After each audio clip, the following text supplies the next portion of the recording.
Hello everyone. So I am not the biggest fashionista, but I do feel like I'm qualified to speak on this subject because I am a concert expert. So the biggest worry that at least I face when I go to a show is what to wear. Yeah, it's definitely become more of a, like, you have to plan this out. This is not a night before thing. With our video on what to wear to shows, we thought it would be fun to kind of bounce off of that and talk about the evolution of concert fashion, because I feel like it's changed a lot in the last few years, even since we've grown up and gone to shows. So we're going to talk about the history. We're going to talk about, at least in our lifetime, how it's evolved. We're going to talk about all the tours that have influenced this, social media's influence on this. I think that this is going to be a really interesting and fun topic to talk about, so let's get into it.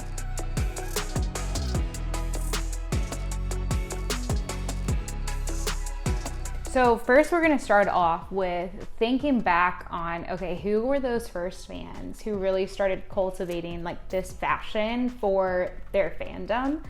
And really, when we were thinking back to it, the first thought was like Stevie Nicks and Fleetwood Mac, and then the Deadheads, like the 70s era, when you were a fan and like that was your personality and that was it. You hung around those people, and I guess not that. I was about to say that's literally still me. But this was even before they had social media, so it was really all you did. And so Stevie Nicks, just like, I feel like whatever she wore, it was like she was the Taylor Swift of that era with fashion, where, okay, what she wore, like every girl wanted to buy. And then we have like with the Deadheads, so Dead and Company, if you don't know, their fans are known as the Deadheads, who would travel around to every single city to see them play, and these like what we think of as like van lifers now, those are like Deadheads, so like people who lived in school buses and vans, and the hippies. The hippies, they all wore tie-dye and flower crowns and like all the flowy, like everything flowy was so in. Those were the first two big like fandoms who had a big impact on fashion. And then we start moving towards like rock and punk. You go into the 80s. And this is where I feel like it really defined what you wore as being part of a fandom, and what you wore as like culturally, people then started identifying you with a certain type of music based on what you wore. Yeah. So then we have the punk movement.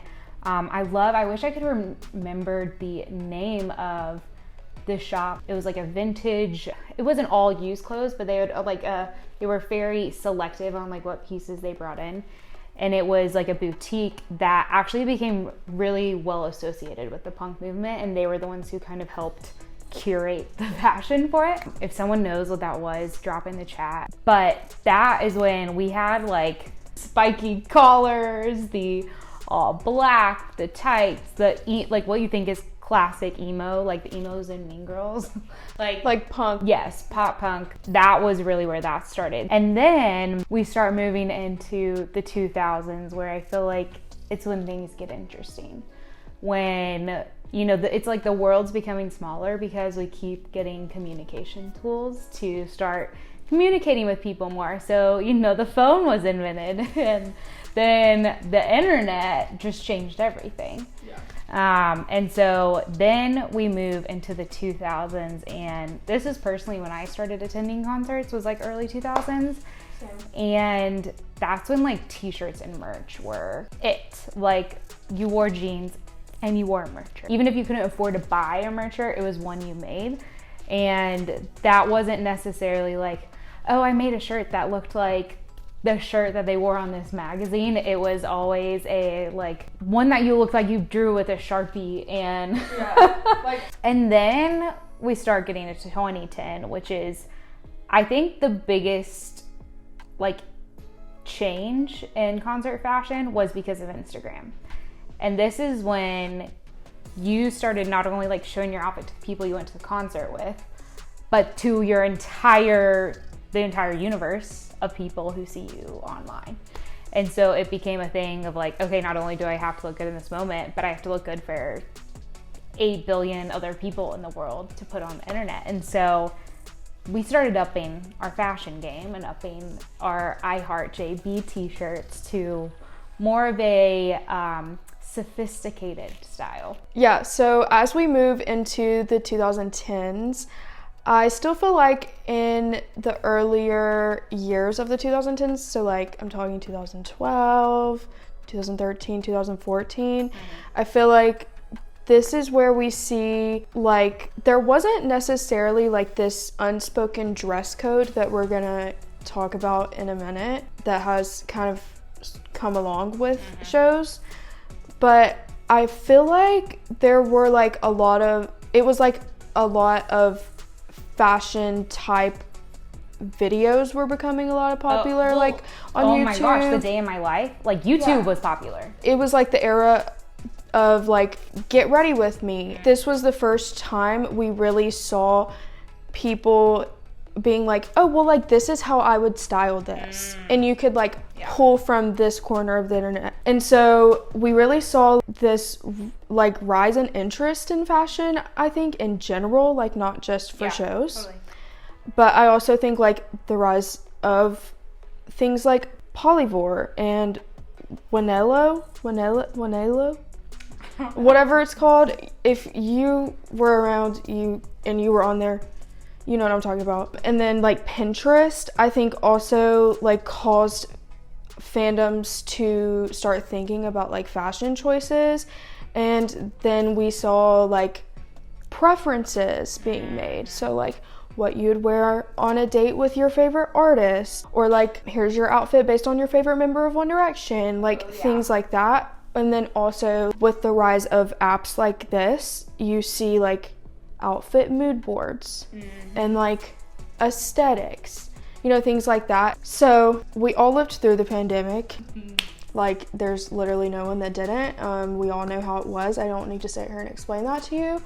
However, I think that after COVID, music has like always influenced fashion, but I think that now more than ever it does. And I also think that after COVID, because we were just like so bored and stuck in our house, people got really crafty during this time, and now I think fans have been making more like extravagant outfits and like wanting to like DIY things, but like not in like the Sharpie on a t-shirt kind of way. No, these are like, I am spending more money than I would to purchase a shirt because I'm custom making an outfit. And I personally think it was a big rise too, because as we saw during COVID, freaking TikTok, just everyone went on TikTok who wasn't already on TikTok.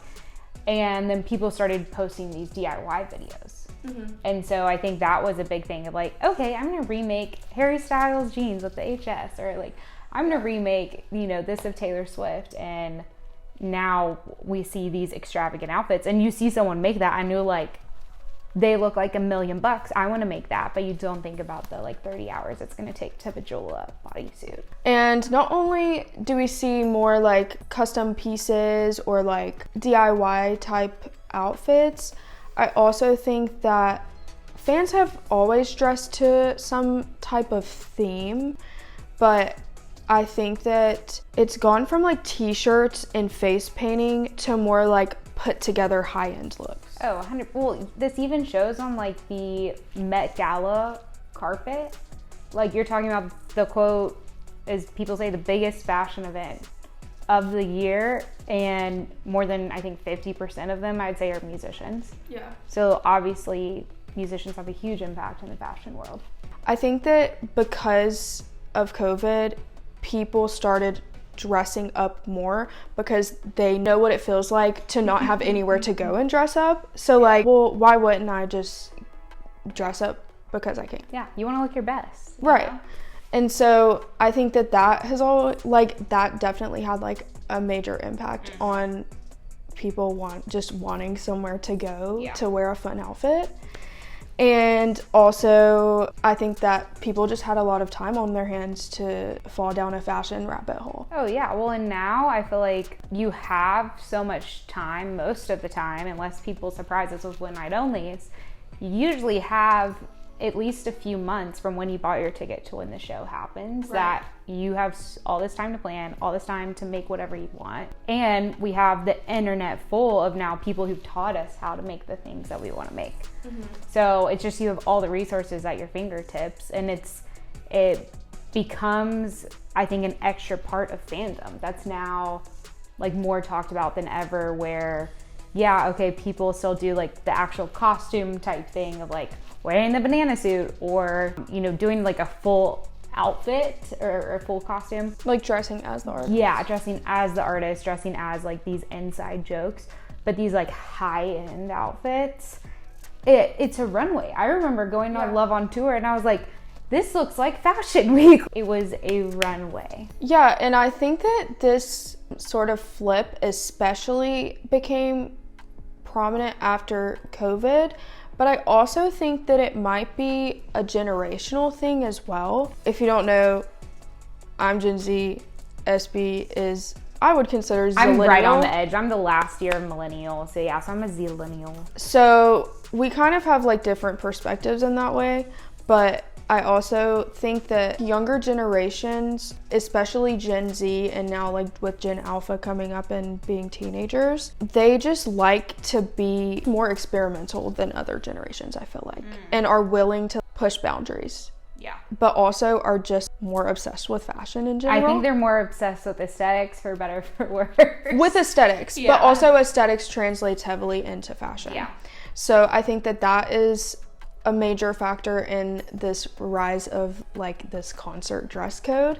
But I also think that younger generations are more sustainably conscious. Maybe they'll wear like a high-end brand, but they're gonna buy it from like a thrift store, so it's secondhand. So they're gonna have all of these like high-end luxury brands that we see on the runway, but they're not buying it straight off the rack of the store. Totally. They're buying it secondhand, or they're buying it on Poshmark, or they're buying it on Depop. They're remaking it, yeah. Or they're remaking it to make a dupe of it. Yeah. So I think that that's also a huge factor in this evolution. Totally. Going back to Love on Tour, if you don't know, I'm Harry Styles expert. Okay. Love on Tour is just like its own thing. It really is, because it was it felt so different than a lot of other tours that had happened, were happening. If you think of Love on Tour, probably one of the first things you think of is Harry's outfit.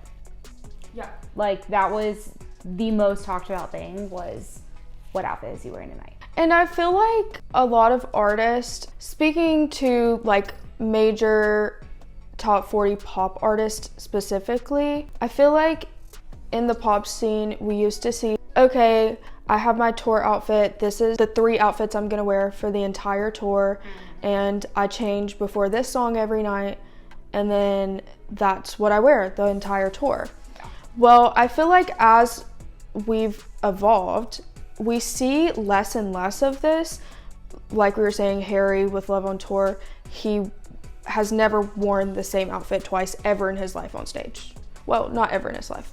Solo.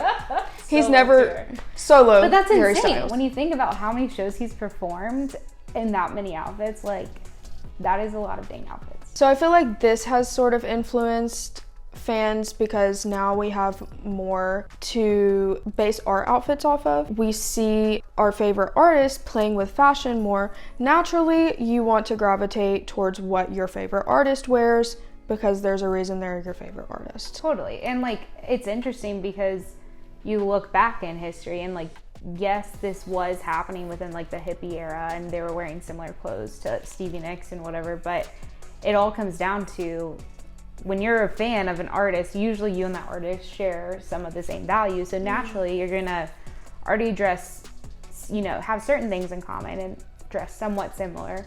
And now they're showing you, oh, look at this outfit I have on, this one and this one. And then you're like, oh, cool, so now I can try this one and this one and this one. And I feel like mostly too, all of the fandoms in the past few years, when they are dressing up, like the fandoms are so supportive of each other. They want to help each other create the best outfit, or you know, when it's raining and like trying to help the girl out when like just their makeup's running everywhere, you know. It's so cool to see how community building this like fashion piece has become within fandoms. Not only have fans started pulling a lot of influence from their favorite artist, I mean, we see it with Harry, Taylor, with Beyonce, like these major tours, but I think that they've also been dressing like as them.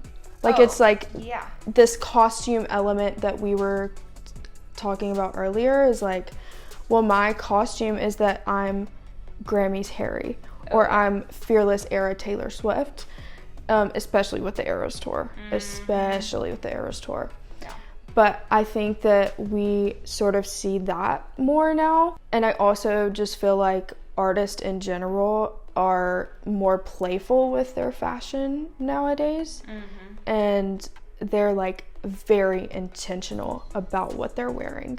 They're not just gonna listen to like the record label stylist that was hired for them on their tour. I think one of the biggest things too is if you look now, you go to a concert and you look at everyone around, a lot of the fans, you will start noticing or starting to dress like the artist's clothes on stage. Even like the Reputation, the short jumpsuit, I feel like then everyone started like wearing that outfit.